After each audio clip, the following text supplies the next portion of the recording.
What is going on, guys? It's your boy Jacob here, or FaZe Teeqo. We are back with our brand new video, and before I get into any of the things that I'm about to say in this video, I want to let you know that I'm live streaming right now, twitch.tv/Teeqo, top link in the description. You should click on that right now, mute it, have it on, and then whenever you're done watching this video, you can just hop in, chill with me, watch my stream. I'm going to be streaming all night tonight, so whenever this video goes live, again, click the top link in the description, and I will be live.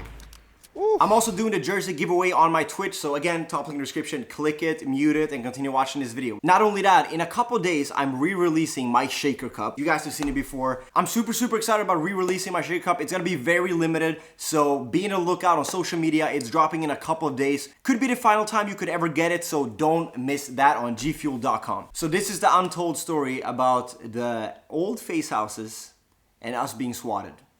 Before I tell you guys the crazy stories we have with swatting and the things that have happened to us, swatting, for people that don't know what it is, it's basically when someone makes a phone call and they have your address and they act like it's you and they're like, hey, I live at this and this and this, I'm having hostages, or I killed someone, or I am going to kill someone. Literally making up and saying the craziest shit, which obviously makes the police. They take that very seriously, and unfortunately, not too long ago, there was a person that actually got killed. He got shot and killed because someone swatted, and he opened his door wide open a little bit too fast, and like a fast movement, and the cop shot him right in the chest. And that's what's scary about it. So swatting is, please don't do it. It's very serious. The only thing the cops hear is someone died, someone is being held hostage. A lot of times it's children and stuff, which I take even more seriously, obviously. So it's like, I'm gonna get to it, but I have had 3 guns pointed at me. It's not a fun situation. It's really not, but we've never really talked about it. So I'm gonna let you guys know everything that have happened, from the New York FaZe house to the LA FaZe house. It's pretty crazy. So when people found out our address, they started tweeting it at us, basically threatening to SWAT us. So we actually called the cops beforehand. Before anything had ever happened in the New York FaZe house,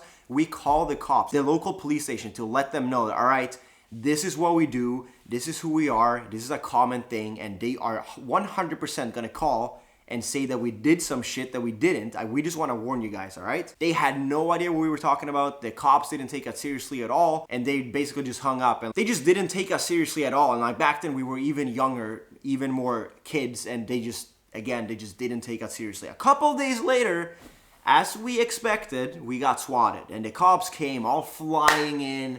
It was crazy. There's guns, and there's just, you know, we were like, yeah, we called you guys a couple days ago. We told you guys this was gonna happen. And they were like getting mad at us, thinking we were the ones doing it ourselves since we warned them. And it's like, no, we just knew that as soon as people have our address, they're gonna SWAT us. Like, that's what people do, because it was such a common thing, like 2015. Like, people got swatted left and right.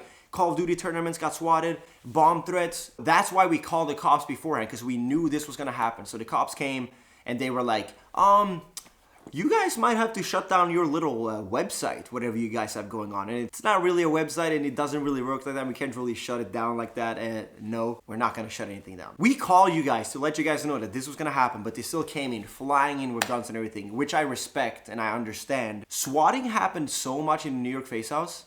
Like, it happened so much. It got to the point where we became homies with the cops, and they came in, and they were like, all right, guys, they called again.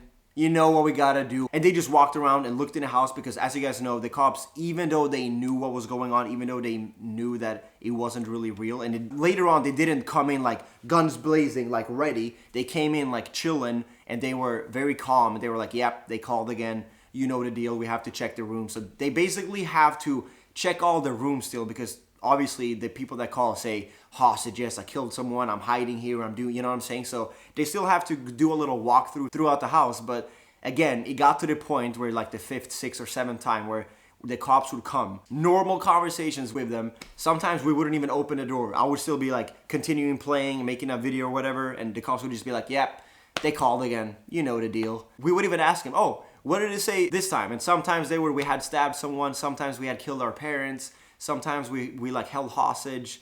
Sometimes, you know, it was all like the craziest stuff, but like the cops obviously knew later on. So even though it happened a lot of times after that, the cops were cool with it, and they didn't send like a full-on patrol shoppers. They didn't send like the heavy guys that's like ready. They sent like regular cops that basically just knocked on the door and told us that, yep, they called.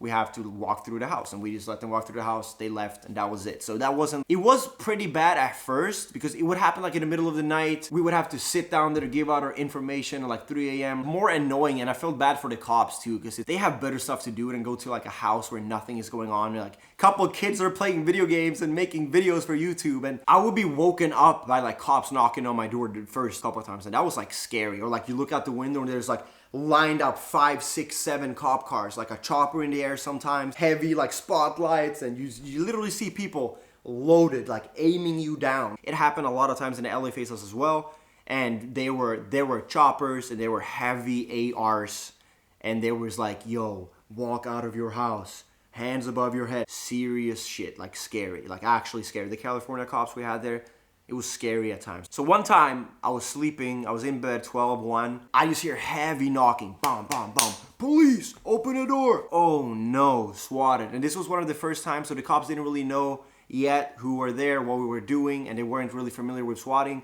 So they stormed our house. Like they literally came in with ARs, pistols, and I was in bed. Once again, I was sleeping, I got woken up. If you guys remember my room in the LA FaZe house, I had a small little hallway, and I just remember in my boxers, again, I was sleeping, I walk out in my boxers, and I just peek out, and I have 3 cops just aiming me down from my bedroom, and I'm like, yo, chill, I was just sleeping. It's so scary. From my point of view, nothing has happened. I know exactly what's going on. No one has done anything. Someone just called in and swatted us, but the cops come in ready to find someone that potentially killed their parents or killed their sister or sibling or killed whatever that they called and would say, or like we had a bomb in the basement, you know, the craziest shit. So the cops come very, very ready, which means that, example, the person that died, if you just open a door a little bit too fast, if you make a fast movement from somewhere, because you're not aware that the cops are even there. It's a big house. Sometimes you don't hear something. You've been like playing with your headphones on, and that's the scary part because it takes a cop that's being a little bit too ready, you're dead. You're done with from a swatting. So I was scared because I literally walk out of my room like sneaking out in my boxers. I'm like, yo, chill. I'm just sleeping, I promise. There's nothing going on, I promise. And they're like aiming me down. 1 AR, 2 pistols, and like holding the wall and like being super ready for someone to come out. And like, again, let's say that I was sleeping or I was like playing and I couldn't hear anyone, and I was streaming and I have to stress to go get some water, use the restroom or something, and I literally open a door hella fast. I could potentially have been shot and dead, killed. Right there, right then. And I'm not trying to make it dramatic. I'm just saying the cops are really, really ready. And they will shoot. Like, it's scary stuff. It's really, really scary because they come so ready. They're like, one time too, they parked like 5 cop cars, bam, bam, bam, bam, bam, in front of our house, aimed down the side with like ARs and pistols and everything. And there was a chopper in front of the house as well with a spotlight. And you just hear the person talking from the helicopter, walk out of your house, hands above your head, slowly. Lay on the ground. Couple of them are funny stories afterwards. Like I said, basically getting to know the cops and being chill with them because they were there so often and they were like, yep, they called again, all right? And we would just continue doing whatever we were doing while having cops just walking around our house. Having dinner or cooking or making a video or something, and the cops would just come in and you guys continue doing whatever you do. We're just gonna have to do, you know, the walkthrough. They called again, you know the deal. Who'd you kill this time? Like, they would actually joke back with us. I really like the New York cops later on. At first, I was a little bit scared because they were like, yo, we're gonna shut this house down. You guys are gonna have to shut down your website and, you know, all kinds of shit. And I wasn't really sure if they had the power to like literally make us not able to live in a New York FaZe house. So I was a little bit worried about that. But later on, the cops became super chill and they understood that we had no control over it, unfortunately. There was nothing we could do. We were just a target. But they catched on and they obviously understood the situation and it became very cool. But again, the LA FaZe house, there were a couple of pretty scary ones. Like the one where I got aimed down the sight. I had one where my Swedish friends was laying on a couch sleeping and they literally thought he was dead. So it was all crazy. Like, it's such tense moments. And if someone does something a little bit too fast, moving, screaming, opening a door, they shoot. Like, it's literally go time. It wasn't too long ago someone got shot because he opened his front door. A completely innocent man. Had nothing to do with anything because someone had the wrong address. He had just became a father, was about to be. And he got shot in his chest, opening his door, front door. It's scary. We've been swatted so many times. so many times, but we have never talked about it. You can't blame the cops either. They're ready, man, and like the world is messed up these days, so they will obviously think that that shit happened, and they will come in guns blazing, ready. I'm not gonna say who, but someone literally had a shotgun pointed to their face, sitting on their knees with like this. Could be traumatizing. Like, it's not shit. I walked out in boxers. Imagine if I didn't know. I just whip out the door.